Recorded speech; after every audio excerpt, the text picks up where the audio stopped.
What's new, 802? I'm Becca Hammond, and you're listening to Vermont Talks. Vermont Talks may include graphic or explicit content. Listener discretion is advised. Welcome to Vermont Talks podcast. Today I'm here with Mike Luoma. Mike is a Burlington-based author, researcher, and audiobook narrator. His latest book is called Ancient Stone Mysteries of New England and was published in 2022. He's the host of Glow in the Dark radio podcast for science fiction. He also hosts music middays at wbkm.org.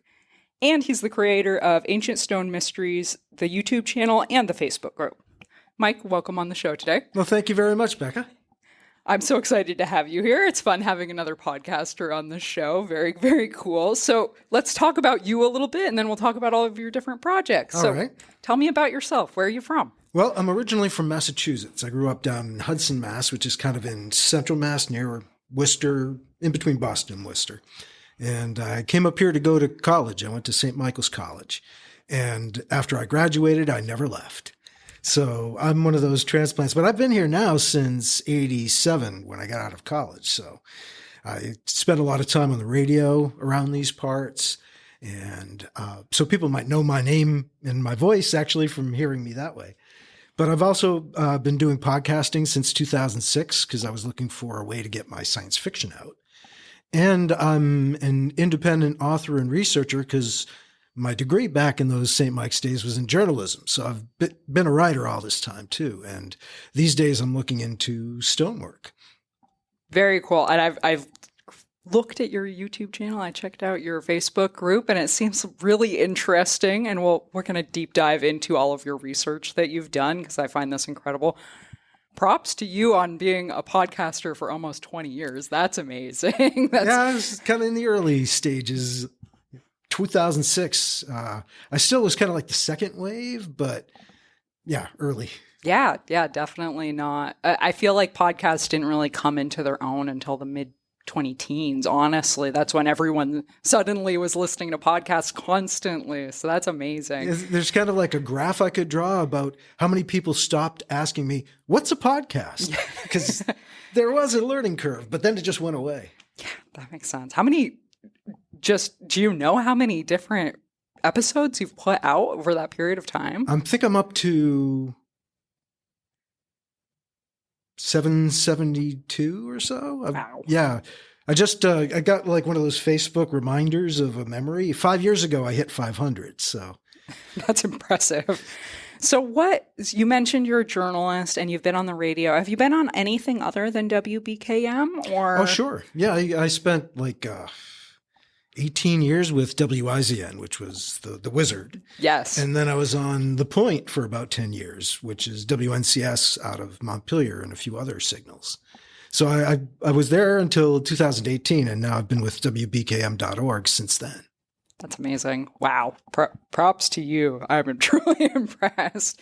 So I know you wrote your last book, Ancient Stone Mysteries of New England, just last year that came out. Do you have other books published? I do. I have about 7 science fiction novels out. Feel free to list them. Let us know. And tell us about what is each one about? Because that's impressive as well. Well, that's how I got started with doing a lot of this stuff. I wrote a science fiction trilogy called Vatican Assassin. They say, write what you know. I was raised as a Catholic kid, so I wrote about an assassin who works for the Pope in the sort of near future. And there's a war going on where it's a Muslim-Christian war that was happening. And I wrote this beginning in like the 90s. And as I was working on it, went into the 2000s and 9/11 happened. And it was like all of a sudden things I was writing about were way too like real. Right. Very on point. So I took about a year off and then I kept writing. And then as I shared the book around, I wasn't getting much publisher interest, but people who read it really liked it. So I decided to go the self-publishing route, which at that point was going out and getting your own books printed, having to watch out for predatory like Vantage Press or people that would, take advantage of you and try to take your money and not really promote your books. And so I started to just do self-publishing and get my own stuff out there and into local bookstores. And I advertised on the radio somewhat because I figured, well, maybe people who listen to me on the radio would want to pick up the book. Yep. And after about a year, I wasn't really seeing much activity. And that's when I started to promote it by putting out the podcast. So I just started to do a chapter from the book each week, and that's how I built up that podcast. But I actually put it out in 2005 was when I finally got the book itself out. And then I started the podcast in 2006. And so there's 3 books in the Vatican Assassin trilogy, where this guy, BC, who's a killer for the Pope of the new Catholic Church, it's, about 100 years in the future. Less so now than it was back when I wrote it. It's like my future history is all messed up now because we haven't lived it out really well. I was way too optimistic, as it turns out. But you can still read the books. And after writing Vatican Assassin in this trilogy, I had set up this whole kind of like future. And I wanted to play in it some more. And I have people who are beta readers who read the books ahead of time for me. And at the end of the trilogy, she says, well, if he's got a son, I hope we're going to be reading his adventures. And I went, yeah. and so I started writing The Adventures of Alibi Jones. He's the son of the Vatican assassin and a little further in the future. And so I've put out like 4 Alibi Jones novels.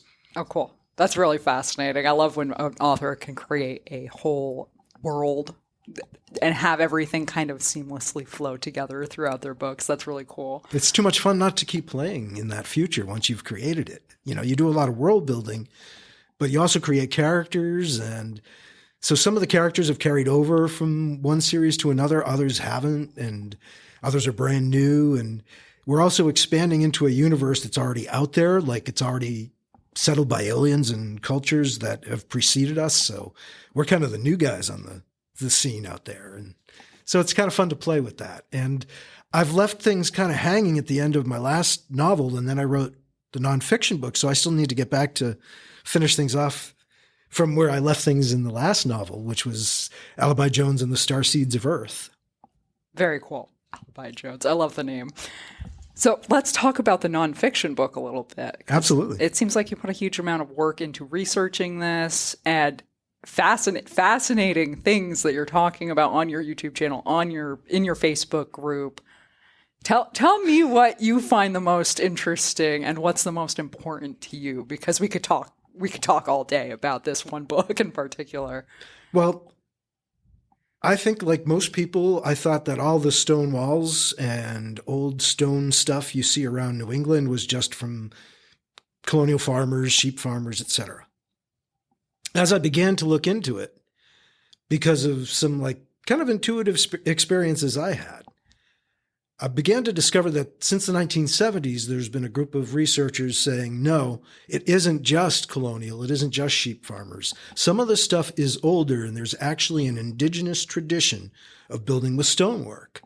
And when I first came across this idea, I was like, what? Yeah, because that's not what they taught us in school. It's totally different. If you grew up in Vermont, you also know they taught you in school that no Indians lived in Vermont. Yeah.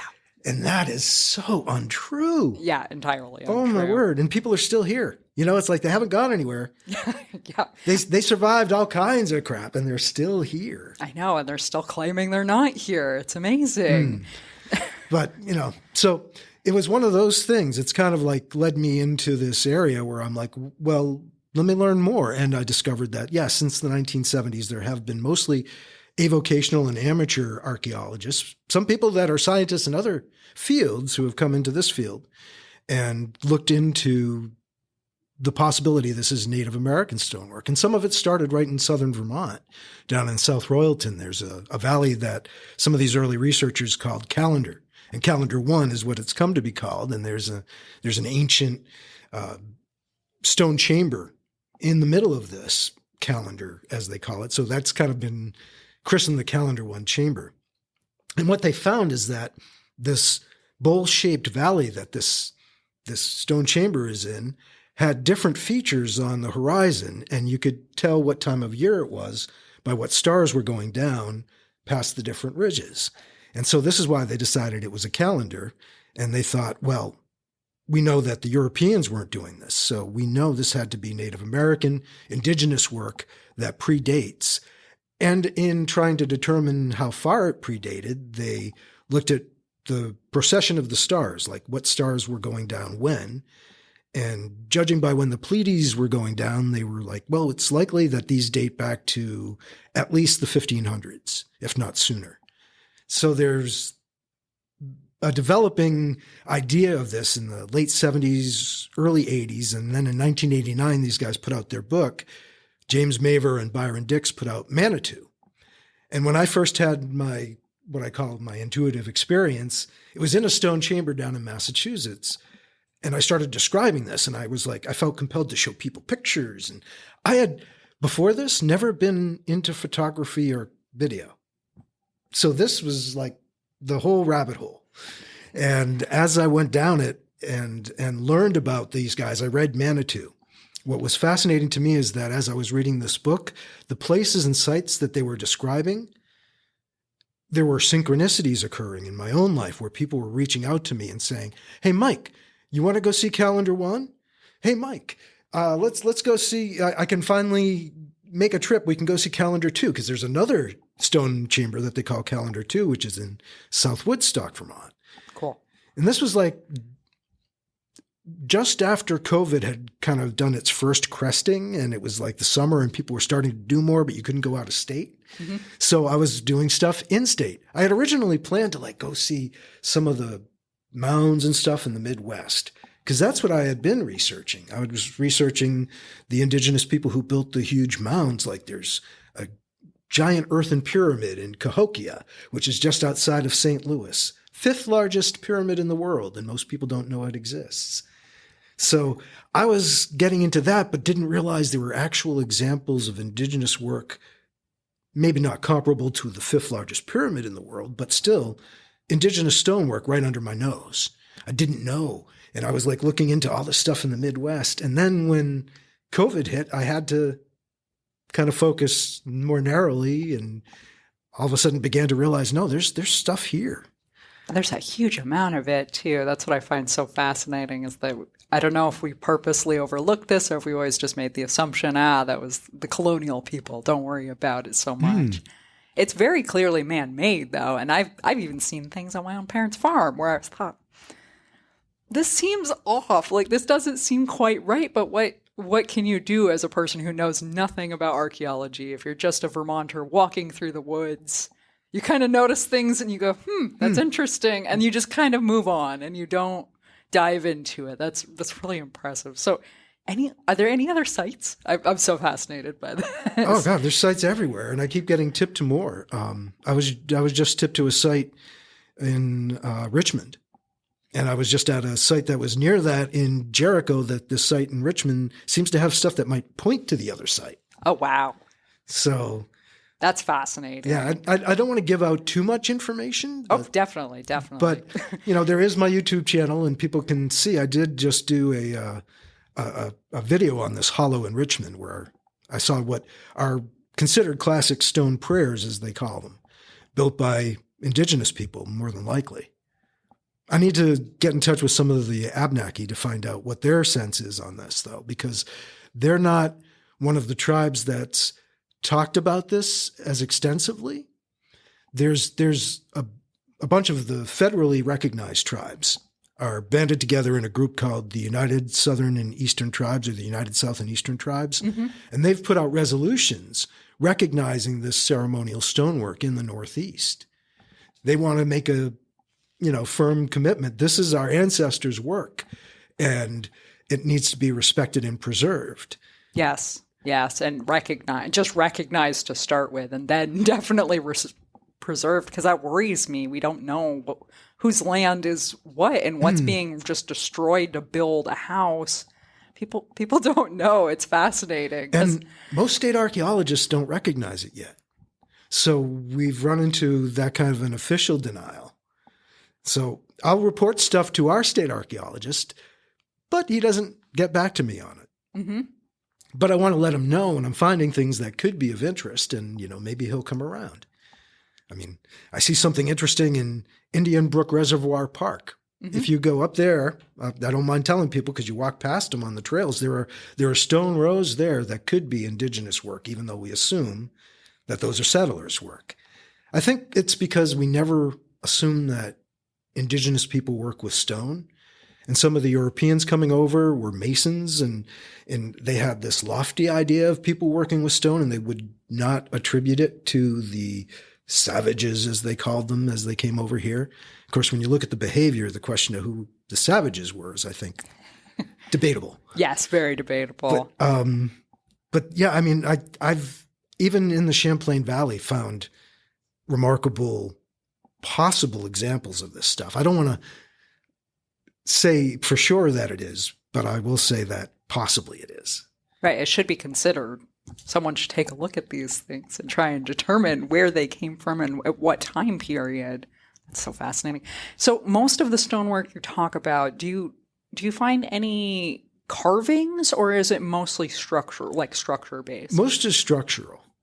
Stuff I've thought has been carvings. People who know better have told me no.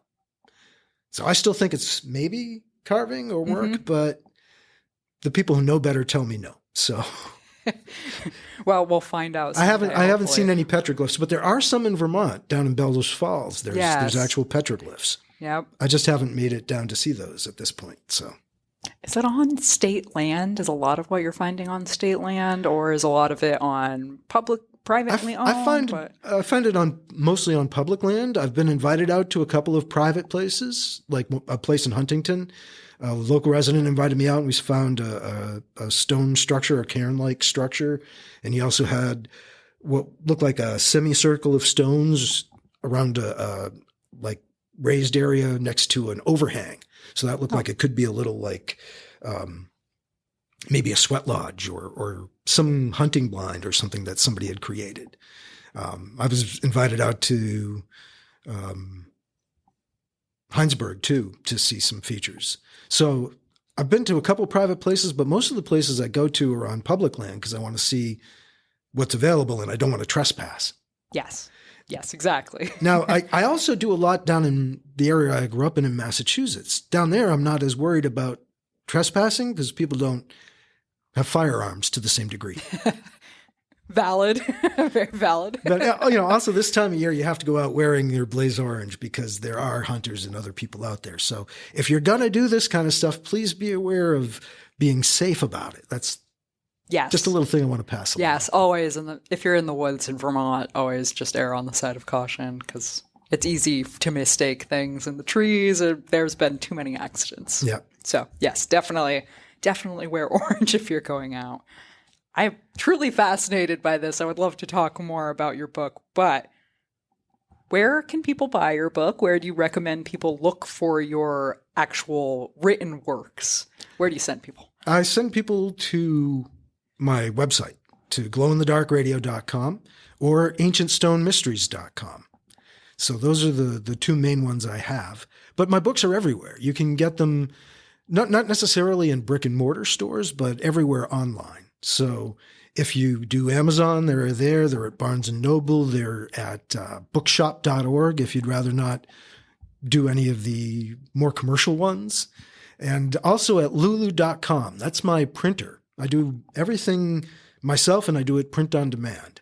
So all of this distribution is started at a site called lulu.com. So if you go there and look for my name, you'll find my books as well. And a lot of my links lead back there because that's kind of like my source printer. So tell me a little bit about the YouTube channel. When did you start the YouTube channel? Was that back when you first started working on all of these things? Did that come later? Well, I had actually already had the channel for some of the sci-fi stuff. Like I'd unbox, science fiction books and show them off. And I also do comics. So I'd unbox the comics and show those off. But then I transitioned the channel to doing this stuff once I got into doing this. At first, like I said, I wasn't really creating videos. I went out and I saw these stone sites and I felt compelled to share them. And so I made my first videos and shared those on this channel I already had. And slowly they took over. It was really when I went to see Calendar 2 and made a video of that things really took off because people were really interested in seeing what I had to show of that stone structure. It is a fascinating structure. I've heard everything from root cellar to could be a Celtic monk's oratorio, so there's different hypotheses out there as to what its original form and function was. But I did a video and put it out on my YouTube channel, and all of a sudden that got a lot of interest. I shared it in an ancient Vermont group on Facebook, and for some reason he didn't like that. I think maybe because it wasn't his material. Mm-hmm. So he banned me from the group. And that's when I started my own Facebook group. Yeah, well, definitely. That makes me sad because if you make a group on topic, you shouldn't ban other creators just because. I know there's a lot of Facebook groups that are, I'm owning this group as my page or my YouTube channel or whatever they are, but still, you would hope that they would want to collaborate and discuss and share in the conversation, because all it does is help both of you grow and get more people interested. So that's too bad. I apologize on behalf of whatever fool knocked you out of that group, but your Facebook group is very large and your YouTube channel seems to have a lot of traction. Yeah. So, as things have worked out, thank you for banning me. We're just about to pass 14,000 people in that group. It's amazing. I can't believe it. It's like, I started it right about this time in 2020, because it was early December in 2020. That's impressive. That's only been a couple of years, and to have 14,000 people, that's amazing. Do you find a lot of people, I forget if Facebook gives you those metrics. Can you tell if they're all from New England? Is it people from all over the world? A lot of them are New England, but there's people from all over the world. And having been banned, maybe I shouldn't say this, but I do ban people.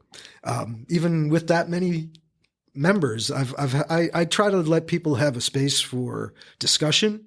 And so I have a no ridicule, you can't make fun of people. Yeah. That's my rule. Yeah. Because of what we're doing. So if somebody does anything that's making fun of somebody else, I'm like, oh, yeah. No tolerance. I actually have a group myself. It's about pyrography, which is very random, but I do the same thing. If you're being rude to somebody, I got no patience for that. You're out. I'm sorry. If you're just talking, it's fine. And if other creators share things, that's what the whole group is about to me. But yeah, I've very strict policy as well. Do not make fun of people.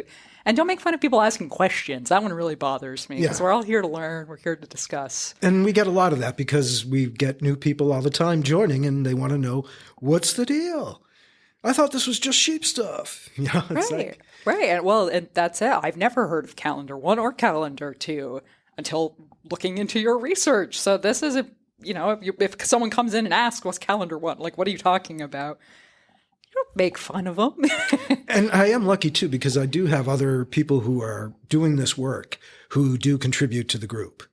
So they're sharing their pictures and stuff they see. I actually, just the day after Thanksgiving, was down in southeastern Connecticut, checking out some stone sites with another researcher, Markham Starr. And he's got a book called Ceremonial Landscapes that's out. So very cool. I brought him his book to have it signed, as opposed to signing mine. Turnabout is fair play. That's awesome. Are there a lot of people that you've met just in real life versus on Facebook? Have you met a lot of different researchers just as you're going out and exploring? I have, but mostly because I joined a group called New England Antiquities Research Association, NERA, and it's been great for networking. I've met a lot of people through that.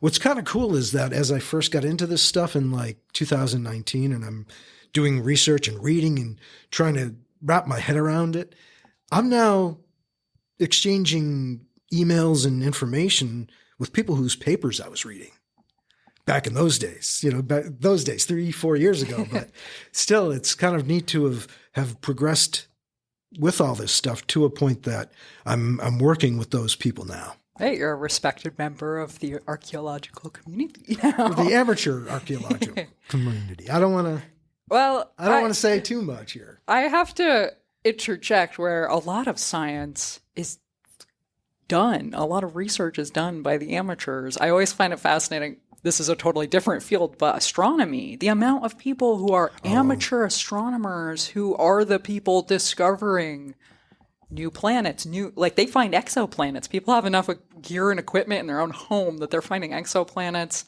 they're looking at the local sphere and realizing that there's things that the professionals have missed. So a lot of professionals are missing things in New England, clearly, and aren't even acknowledging that they are actually ancient artifacts, that they weren't from the colonists. They aren't always from Europeans. It takes the group of amateurs, so to speak, with air quotes, amateurs, to really change science and change history and bring attention back to things we've missed, which we all know the victors wrote history, and they often leave out giant details and change facts, and 3 generations later, we don't know. We've totally forgotten. We literally weren't alive then. I've learned so much about the period of history before the Revolutionary War. It's like when you're in school, you go from the Pilgrims landing in 1620 to the Revolution in 1776. There's a little bit of time in between there. Yeah, and they'll skate right over it. I remember we learned about Native Americans, but it was so generalized, and so much of it came from the Midwest because they just lost all the history in this area. So gloss over it. There were no Native Americans in Vermont. Moving on. It's been a fascinating journey just in terms of the education involved. I've had to learn a lot, and it's been fun because I love learning. I'm one of those people who's like into lifelong learning. So I've had to learn geology, history, astronomy to some degree. I do wish, though, that the professional archaeologists were as open to we amateurs as they are, say, in astronomy. Because astronomy encourages that kind of crowdsourcing and work. Yes. That's a beautiful thing. I'm familiar with some of the people that were instrumental in getting that kind of stuff started because of my science fiction work. I'd bump into them at science fiction conferences. But actually, a woman just did a PhD thesis on the acrimony that professional archaeologists have for us amateurs doing this work in CSLs on stone structures. That's great. That's where we need to start, is start pointing out that there's a problem here. Let's recognize that. It's wild to me because it's not as if it's just like astronomy, right? The sky is too big. The planet's too big. We need everyone looking. Anyone who's interested should have eyes on, should be totally open and okay sharing and not being ridiculed because they don't have a PhD or whatever the metric is that makes you a professional.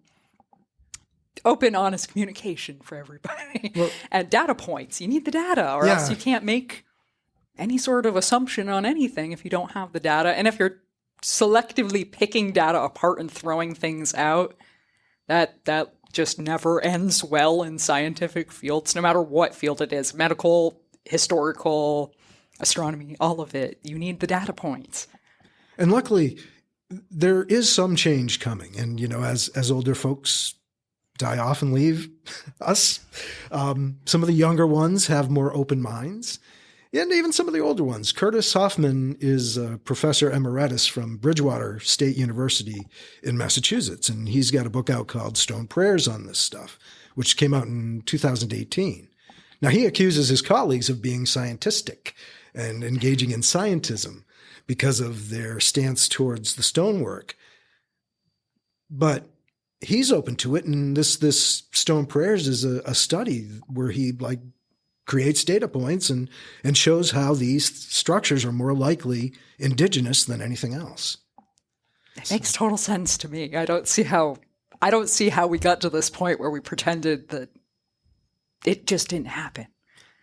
I don't know if it was just racism back in the when people moved to America and hit the East Coast, it was not very politically correct by any means, and they just kind of stomped over everything, and we all forgot that there were people here before us. I think from what I've seen, once I learned to look for what I consider signs of indigenous work in a stone row, say an old stone wall, I call it a stone row now to try to differentiate.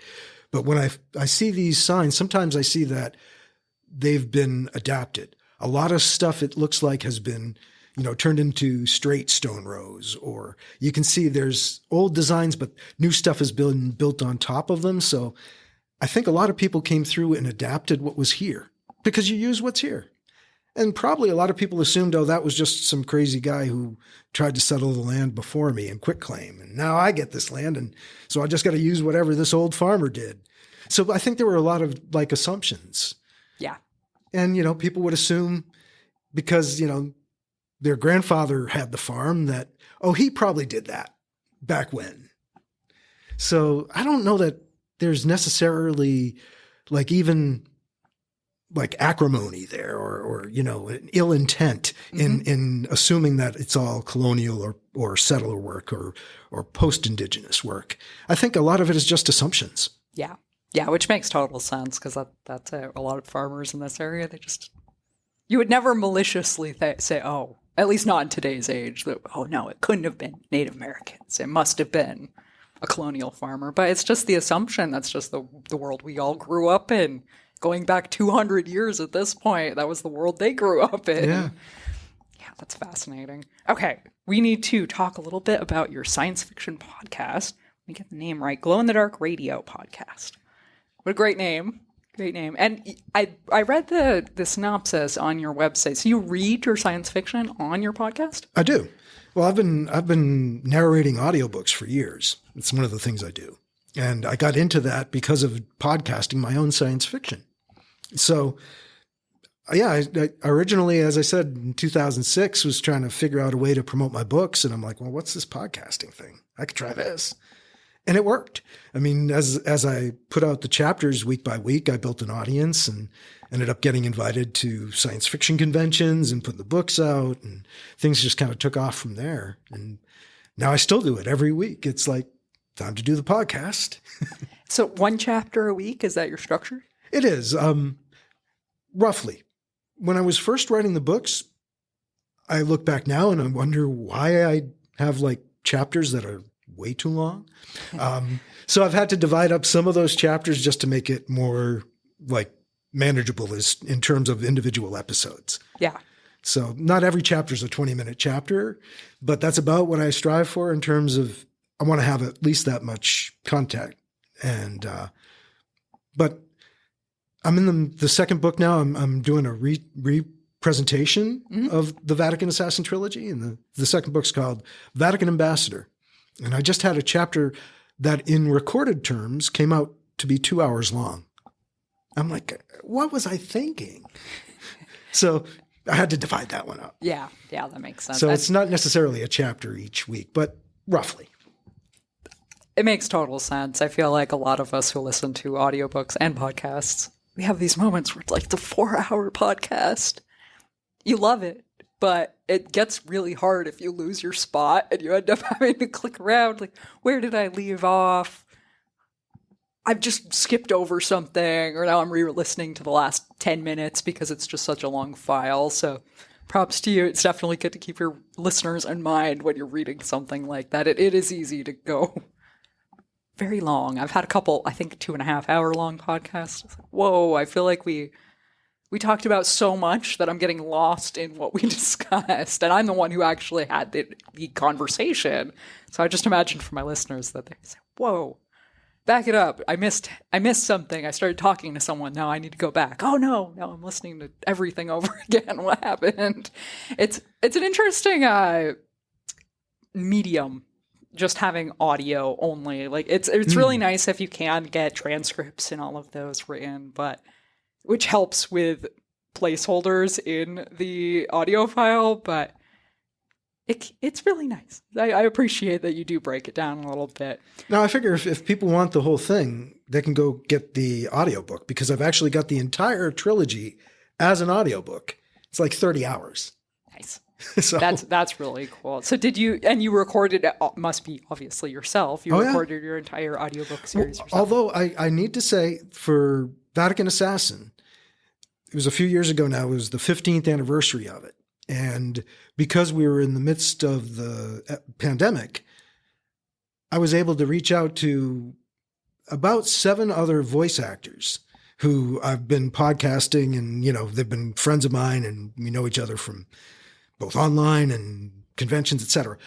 They actually did voices for me. So the first book is a 15th anniversary edition audiobook of Vatican Assassin, where it has these other folks doing voices. That's really fun. I always appreciate that sort of attention to detail. It just makes it so much more lively, too, as you're listening to an audiobook. I love audiobooks. That's really, really cool that you did that. Wow. Wow. So do you do all your own editing as well with these recordings? Oh, yeah. I mean, I started before there were people that you could farm it out to. So I'm all DIY, everything I do. That's amazing. That's so cool. So Glow in the Dark Radio Podcast. That's such a good name. So, and let me get this straight. I'm trying to keep this all straight in my head. Do you have YouTube channels associated with the podcast as well? Or is it just the Ancient Stone Mysteries? I have a podcast YouTube channel, but Okay. it's a Glow in the Dark Radio audio only channel. Got it. Got it. Okay. Separate from the Ancient Stone Mysteries channel. Okay. Which makes total sense. A lot of people find my podcast on YouTube. It's a great thing if you can do it. It's so much extra work to build out all of these different platforms. I just wanted to keep that straight because I thought you had two different channels. So tell me a little about your time on the radio. That's really cool as well. You've been doing all sorts of fun things your whole life. Well, I was actually the very first DJ in the world to ever play Fish on the radio. That's an honor. That's And amazing. That's because they were a Burlington band and I was a Burlington DJ, and I was going to see them play, and they gave me a demo tape and I brought it down to IZN and we began playing one of their songs. That's so cool. And you have the honorary position as the DJ who played Fish first. I didn't even know that was the case until a couple of years later. I was doing an interview with Trey Anastasio on one of their new albums coming out. I think it was Hoist was coming out. He said, Mike, you were the first guy to ever play us on the radio. I was like, whoa. Oh, yeah, that's really cool. That's impressive. And how long were you? You said you were on The Wizard for how long? 18 years. That's incredible. When did you start and when did you stop? It was 88 through 2006. Very cool. And I actually had a show on there called Glow in the Dark Radio for a little bit. Interesting. So this is all, the name has been with you for a while now. It predates IZN. It goes back to college when I was at St. Mike's at WWPV for 4 years. My show was Glow in the Dark Radio. So you've been on the radio as long as you could be on the radio, pretty much. Yeah, since I've been talking to people in Vermont since fall of '83. Very impressive. And WBKM, what station is that? That is online only at this point. It used to be Okay. a broadcast station, but now it's WBKM.org. So you can listen online at that site or go to like the App Store and get the WBKM app and listen to us that way. And I Very do a cool. show every day at noontime. These days, Every single day, not just weekdays? oh, just weekdays. Got it. Sorry. Got it. Okay. And usually I try to do different topics and different things. Usually Fridays are new music shows because we've been getting new stuff in. But as we get closer to the holiday, those Fridays won't be new music shows because I don't get new music. Yeah. People stop putting it out. Yeah. Oh, that makes total sense. Especially, it's just a dreary time of year. People are kind of busy. It makes total sense. Yeah. I mean, music around the holidays, they put out like greatest hits albums because they know people will give those as presents. Oh, that's interesting. I didn't know that. Interesting factoid. Do you have any preferred types of genres? It totally eclectic? I'm pretty eclectic. I mean, I guess if I go home and put on music, it's usually probably progressive rock. I like go to like big, complicated, orchestrated things. King Crimson? King Crimson, yeah. Yeah, I love some prog rock myself. I was just curious, though. That's amazing because you've got all these different projects going on simultaneously. Do you think, are you writing currently? Can I ask that question? Sometimes that's a... Oh, I'm always writing. Like for the book I actually put together from a bunch of articles I had been writing over time about the stone sites. And of course, there's a lot of other stuff in there too. But so I've continued to keep writing. I've got Substack. I've got, I write on Medium and I put stuff out that way. I also write for that group Nira's Transit. They have a newsletter. So I report on things to that as well. That's amazing. So constantly writing. You're writing articles. You have a blog full of multiple blogs full of articles. That's amazing. How often do you think you put out new content? Is it like every single week you're putting out either well, obviously you're putting out your podcast show. You're on the radio every single weekday. You're writing articles. How do you find the time to do all of this? I'm impressed. Well, don't have kids, so that helps. Yeah. I don't drink alcohol, so maybe that gives me a little more time to play with as well. Maybe that makes me boring. I don't know. But I don't do a lot of, like, when I first started writing, I decided I couldn't play video games. It was going to be one or the other. So I gave up video games. And I think you have to decide that you're going to do this and carve out time for it.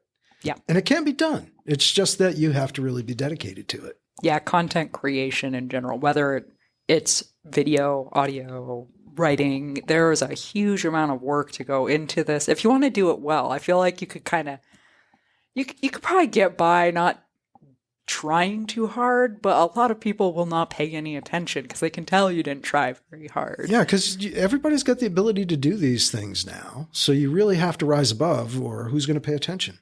Yeah, exactly. And just to what you said about not drinking alcohol, the most productive people I've met are people who don't drink, and they proudly say, I don't drink. And the businesses people in town have created, I'm just, just as a reference, the man who runs the Burlington Record Shop, he put that entire business together so quickly and just grinds on that business, and it's truly impressive. And he said the same thing. He said, I don't drink. This is my baby. This is my whole world. And I'm still shocked going into that business. Like, wow, you accomplished so much here. And it didn't exist 3-4 years before I met him. And it's amazing to see what people can accomplish when they really set their mind to it. So I should also mention I have a very forgiving girlfriend. Because if she's listening to this, I want to be sure she hears that.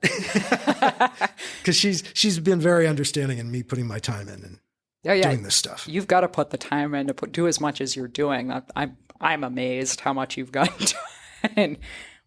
Wow. It's an honor to talk to you. So, Mike, we're just about at 45 minutes.